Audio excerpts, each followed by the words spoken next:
Hare Krishna, Krishna Krishna, Hare Ram, Hare Ram. Om Namo Bhagavate Vasudevaya. Om Namo Bhagavate Vasudevaya. Bhagavate Vasudevaya. Om Namo Bhagavate Vasudevaya. Bhagavate Vasudevaya. Om Namo Bhagavate Vasudevaya. Narayanam Namaskrityam Naram Chaiva Narottamam Devim Saraswatim Vyasam Tato Jayamudinaya Nashtaprayeshu Bhadreshu Nityam Bhagavata Sevaya Bhagavati Uttama-shloke Bhakti Bhavati Nastati Krishna Swadamo Bhagati Dharmakyanaditi Saha Bhagonishta Drishamisha Puranato Pranoditaha.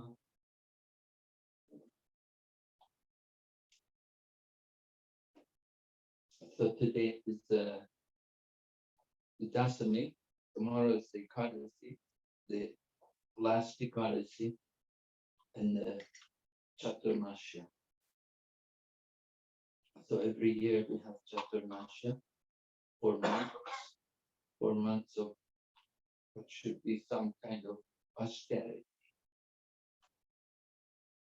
Chaturmasya, usually it's in the rainy season. Chaitanya Mahaprabhu was traveling in South India and he came to Sri Ranga. And when he was having darshan in the temple of Sri Ranga, he met one of the Brahmana priests who invited him to his home to take prasada.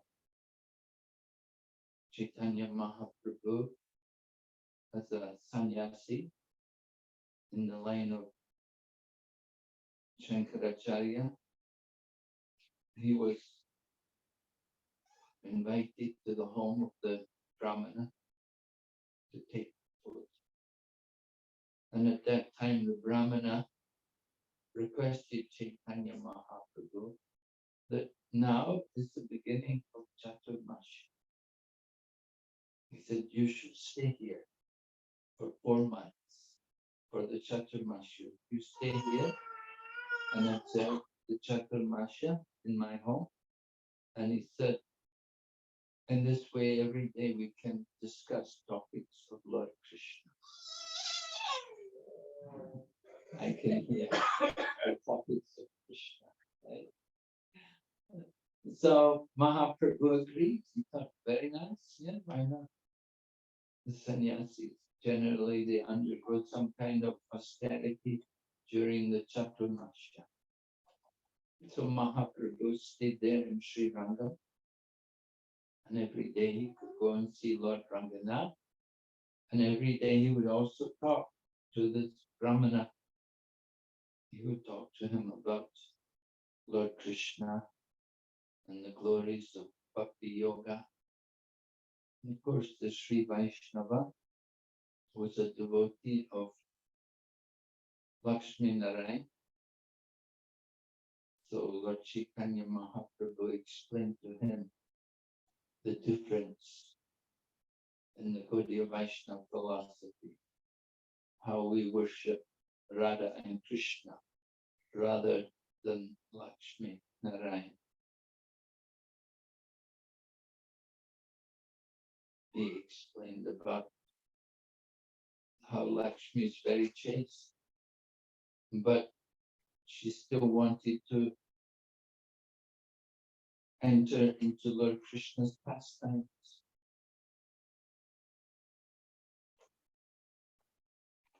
And Mahaprabhu explained to this Brahmana that Lakshmi desired to enter into the rasa dance with Lord Krishna. So at one point, Mahaprabhu was saying, Lakshmi is chaste. He said, why would she want to dance with another man? Her husband is Narayan. Why would she want to dance with Lord Krishna? And then Vallabhabhata, the Brahmana, said to Chaitanya Mahaprabhu, he said, oh, stop joking with me. You know, Lord Krishna is the same as Lord Narayan. But then Mahaprabhu said, yes, but why didn't she get in? Why was she not admitted into the rasa? And the Brahmana from Sri Lanka, the Ranganath Brahmana Pujari, he said, well, I don't know. Why didn't she get into the rasa dance? So Chaitanya Mahaprabhu explained that this is the difference, that Lakshmi is the consort of Lord Narayan, and she worships Lord Narayan. With Lord Narayan, they're in the mood of Vaikuntha, which is the mood of awe and reverence, or Aishwarya, opulence. So where there is opulence, there is a distance. There's a distance between Lord Narayan and Lord Narayan's devotees. Just like you go to Tirupati to see Lord Balaji, you don't get very close. We see the Lord only briefly, only very briefly from a distance. Please kindly silence the cell phone speaker.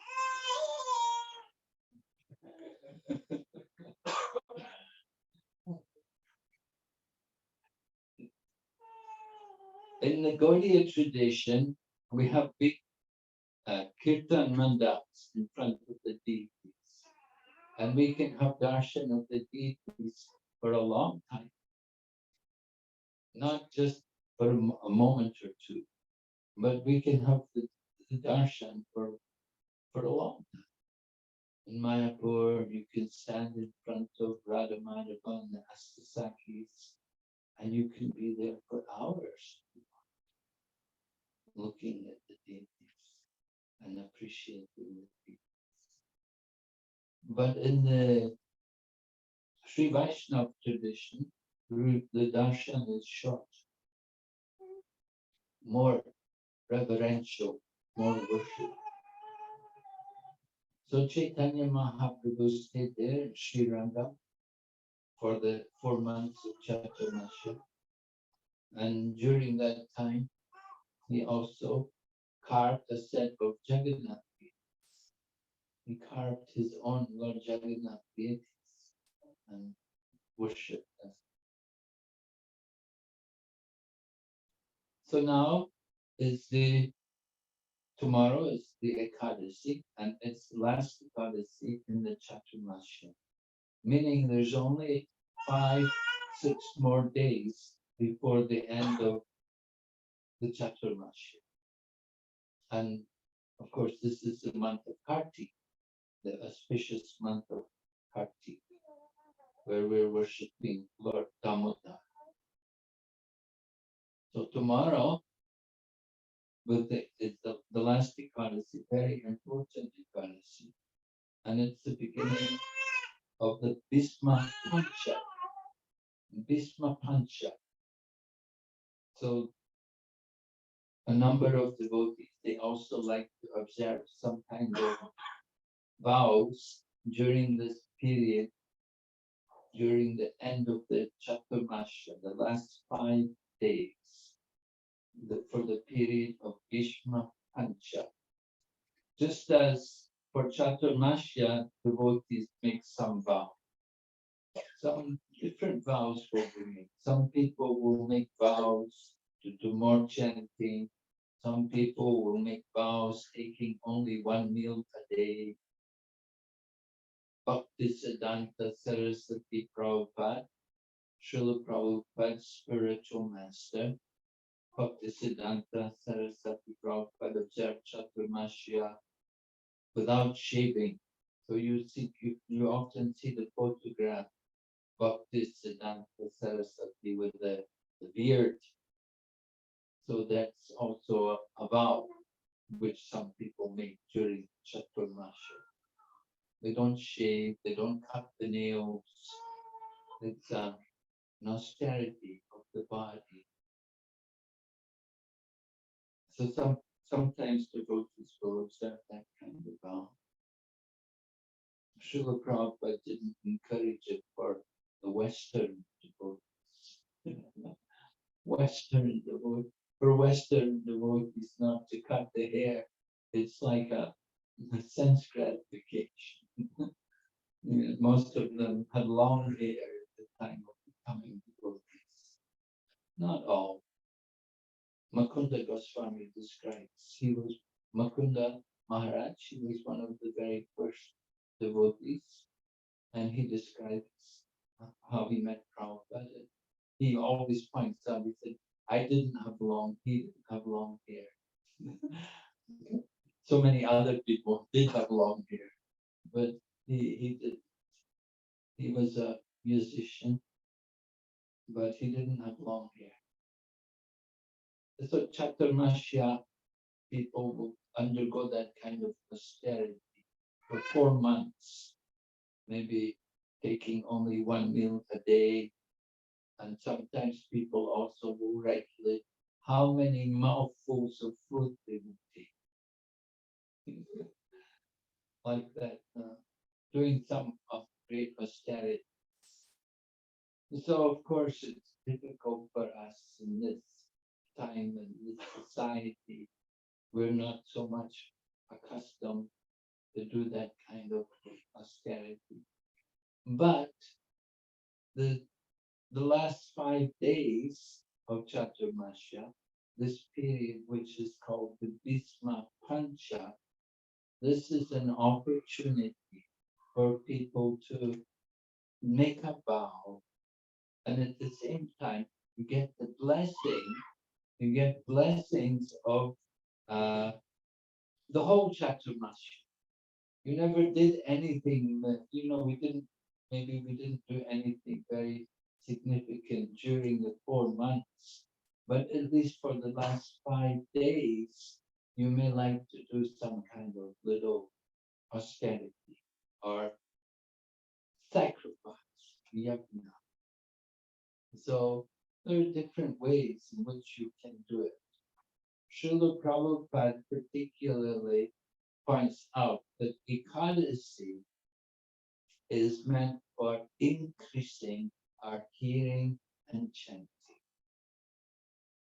Sometimes people think Ekadasi is just for fasting, and they will fast, and they don't do anything.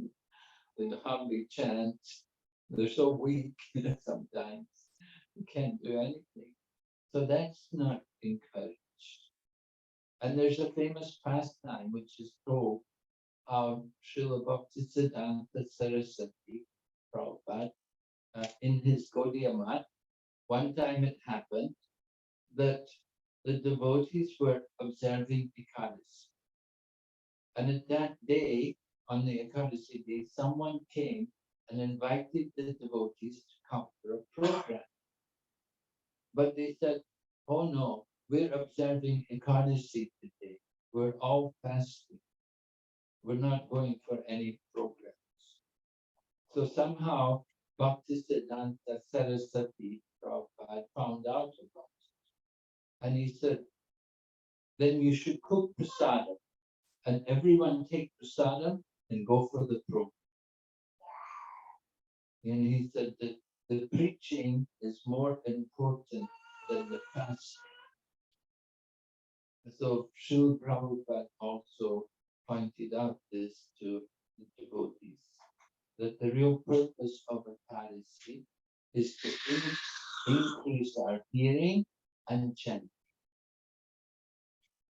Srila Prabhupada used to have us all chant 25 rounds on Ekadasi.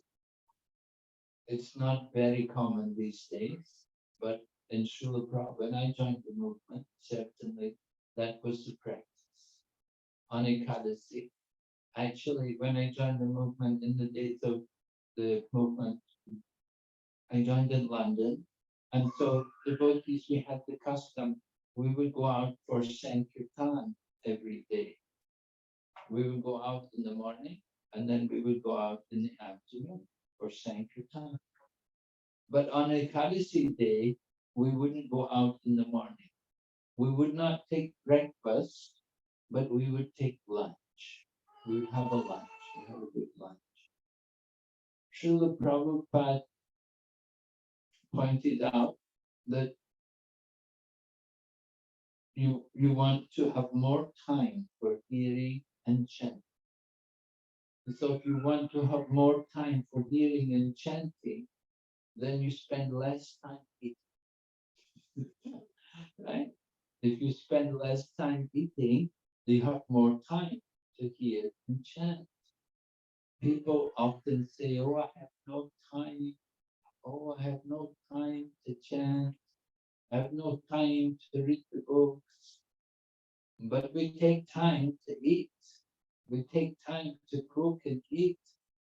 But if we minimize the cooking and the eating on the Ekadasi day, then you have more time for chanting. So this is an austerity course. Austerity. Tapasya. Tapasya is recommended. In the Bhagavad Gita, Lord Krishna says, acts of sacrifice, penance, and austerity should never be given up. And similarly, one of Srila Prabhupada's favorite slokas in Srimad Bhagavatam was a verse spoken by Lord Rishabdev. Lord Rishabdev instructed his 100 sons. Right? Do you know who were the sons of Lord Rishabdev? Lord Rishabdev, who was his eldest son? Bharat. Right. Bharat. And then, who else were his sons?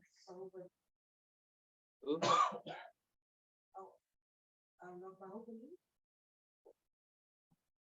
No, there were 9 famous sons of Bharat, of Rishabdev. And then Bharat was the most famous. Then there was the Navyogendras, the 9 Yogendras. They were all Mahabhagavats. They were preaching. You can read about them, particularly in 11th canto. So they were, and then there was the 9 sons who also got the kingdom, they got the land of the whole world. Rishabdev ruled the world, he divided the world between his sons, and the other sons were all Brahmins. So anyway, Lord Rishabdev, Maharaj Rishabdev, he instructed his 100 sons. Before he retired, he was a king and he was preparing to enter the forest. Vanaprastha. Somebody was asking me just today, they were asking me about what is one's duty. You know, you come here to a place like Dubai and you're working. How long are you expected to work? What is the norm? How long should we keep working? And how long are you going to keep yourself in this kind of condition? So the Vedic culture divides life into ashrams. When people get married, become grihastas, family life, it's not that they should remain in that condition. He entered into the Grihastha ashram for some time, and then you're meant to move on. You're meant to move on. In other words, you have to prepare for the next life. Right? There's a next life to be thought. You have to think about not just only this life, but you have to think about the next life. And it's very important for us to take some time to prepare for that. So enter into Grihastha life, and you have a family and children, working and earning. But then at some point, there has to be retirement. It's, some parts of the world, people don't retire. They just work until they drop. That's not very good. If you just work until you drop, that's not quite Vedic culture. The Vedic culture says, Pancha Sorvam Vanam Brajit. From the age of about 50, you should go to the forest. Now, of course, this is Kali Yuga. The forests are practically, there's no forest here. God, where's the forest? The Shavu tree. But Prabhupada said, Kali Yuga can't go to the forest, go to the ISKCON center. Take shelter of this ISKCON society. Particularly, Prabhupada said, we have made nice centers in Mayapur and in Vrindavan, holy places. That was in Prabhupada's time. Now, there's many, many more temples, wonderful temples, all over India, and not only India, in other parts of the world also. But particularly in India, it's very convenient to take up spiritual life and to devote oneself fully to the practice of bhakti yoga. So Lord Rishabdev instructed his sons, Nayam deho dehapajam niraloki, Gushtam kamarnahate vitpujam ye, Tejo vidyam putratayena sarvam, Shudayat ismat brahmashokyam pranam.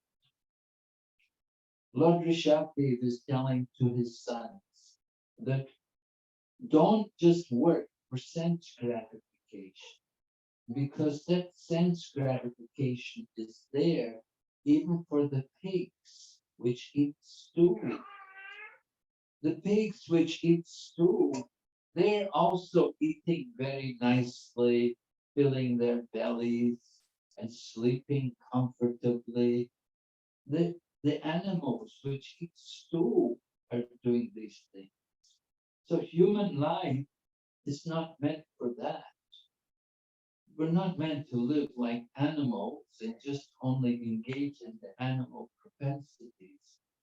Human life, Lord Rishabdev told his sons, is meant, he said, you have to do some tapasya, tapodivyam putrakayena sarvam. You have to do some austerity, a little austerity. Now, people are frightened when we talk about austerity. Oh, no, no. What do you have to do? Stick needles in yourself or, torture yourself? No, it's not really necessary. What is the austerity? The austerity? Well, there are 4 pillars of religion. Satyam, Socham, Daya, Tapa. Cleanliness, mercy, austerity, truthfulness. In our Krishna conscious practice, we are encouraging people to follow these 4 principles. And generally, in every cultured society, people will respect cleanliness, mercy, austerity, and truthfulness. So, what is this austerity? Austerity means to give up pride. To give up pride. That pride comes with identifying with the material body.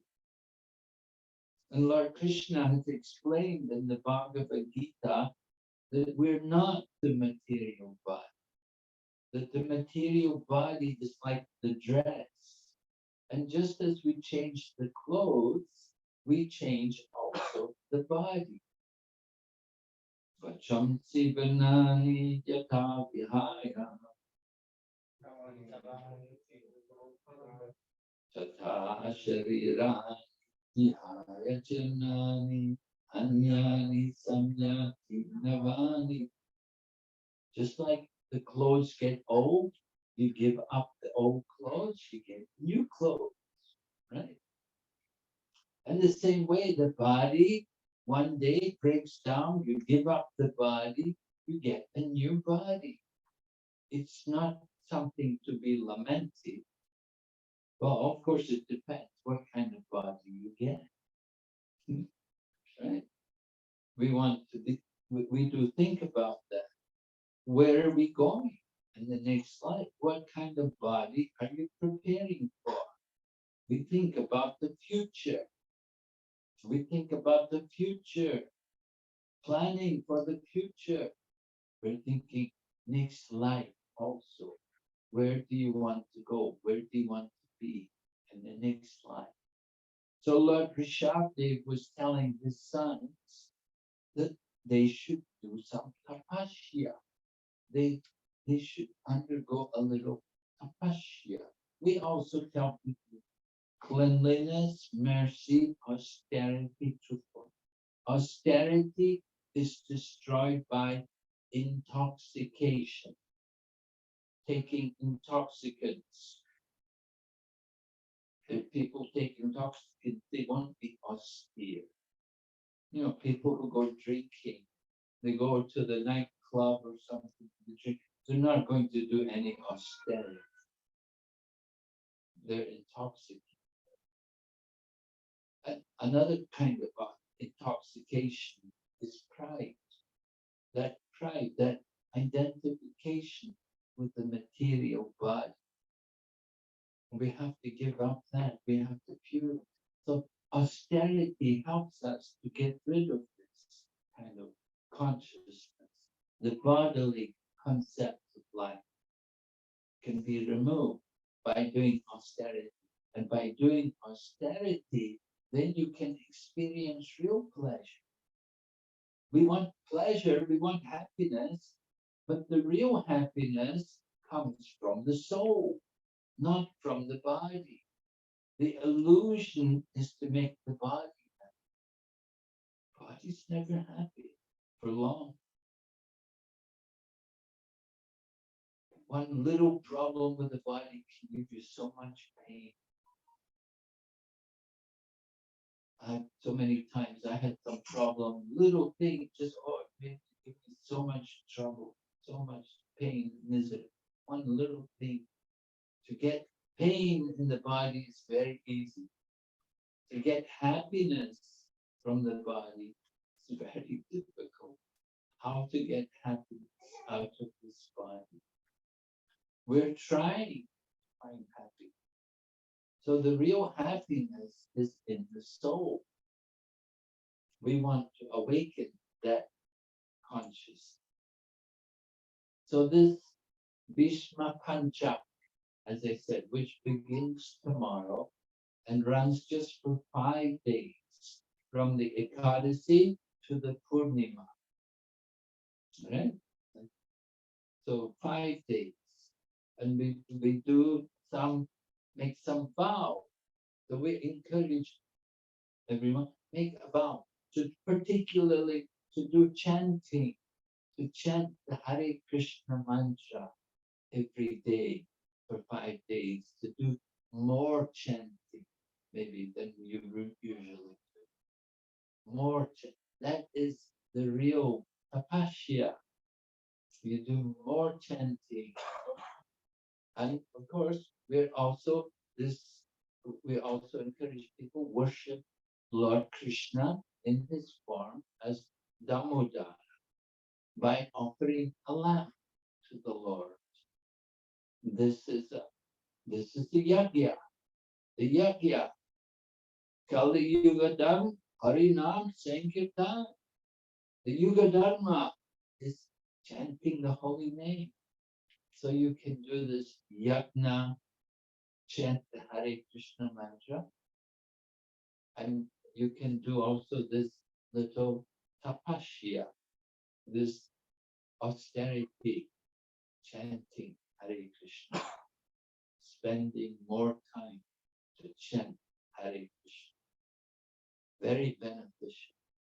And if you observe it during this period, beginning tomorrow for the 5 days, the Bhisma Pancaka, you get the benefit of doing the whole Chaturmasya. It's a discount, right? When we like bargains, people like bargains. And so Lord Krishna, or from the Vedas, from the Vedic scriptures, they have given this discount that we can get the benefit of Chaturmasya by following this Bhisma Pancaka just for 5 days to do more chanting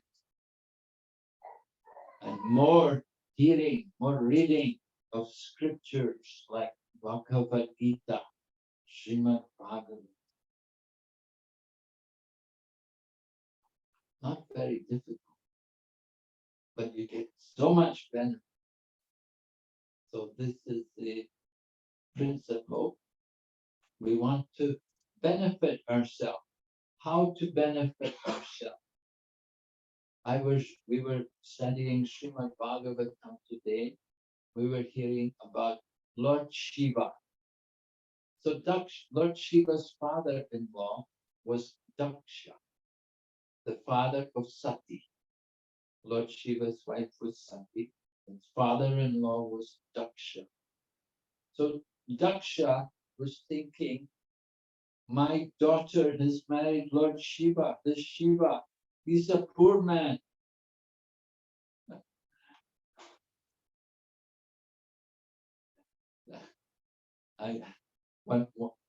One lady came to me and said, my daughter had some bad luck. I said, oh, what happened? She married a poor man. So similarly, Daksha was thinking, my daughter Sati, she's married a poor man. Lord Shiva has no house.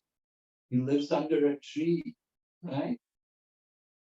He lives in Kailash. He has his own abode, a beautiful abode, beautiful place under the banyan tree.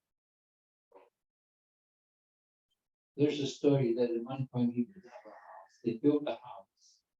But then when they were doing the Griha Pravesh, all the Brahmanas came and did the Griha Pravesh. And then they demanded charity. And so they took away everything. There was no house left. You give no return. And so Lord Shiva said, no point to build houses anymore. Anyway, the point is, Lord Shiva is not a poor man.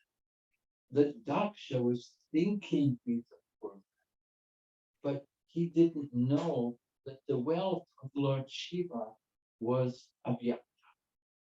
It wasn't visible. It wasn't manifest. What was the real wealth of Lord Shiva? The wealth of Lord Shiva was his renunciation and his love of God. Lord Shiva is a pure Vaishnava, the greatest Vaishnava, and he has love of God. That is his wealth.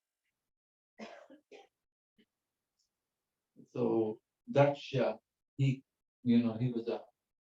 couldn't really understand these things, but Sati, his wife, understood. So we encourage you also to understand what is the real wealth of the world. That it's not in paper money, it's not in motor cars or property. It's sometimes pointed out that while devotees of Lord Shiva may be very wealthy, they're not very peaceful. They don't have peace of mind. They're often very passionate and influenced by the lower modes. But the devotees of Lord Vishnu, they may not be very wealthy, but they're more peaceful and happy and satisfied. They have control over their mind and senses. So you have to consider what kind of life you prefer. Do you prefer to be peaceful, and or do you just simply want all the sense gratification and the agitation which comes along with it?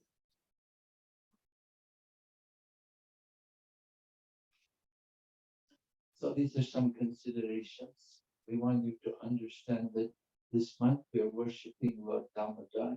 It's very simple. We offer lamps to Lord Damodar, and it's a humble offering to the Lord, but it's highly appreciated by Lord Krishna. Any devotion done during this time gives you hundreds of times more benefit than at any other time in the year.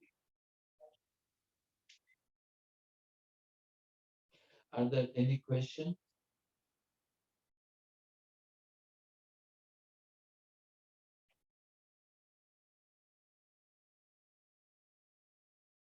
Hare Krishna. So if there are no questions, then we will do Damodar Puja. You can sing the Damodaras.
Courage.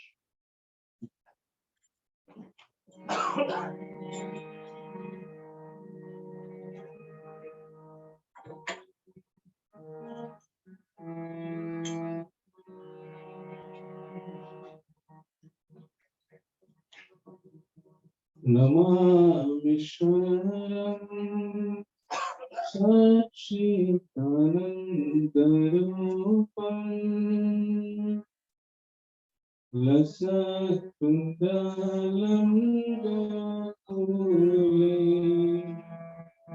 Brajama